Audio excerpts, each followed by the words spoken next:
भूतेषु विष्णुमायेति शब्दिता नमस्तस्यै नमस्तस्यै नमस्तस्यै नमो नमः।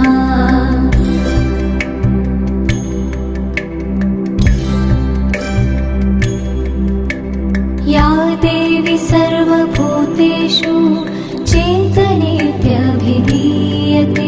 नमस्तस्यै नमस्तस्यै नमस्तस्यै नमो नमः।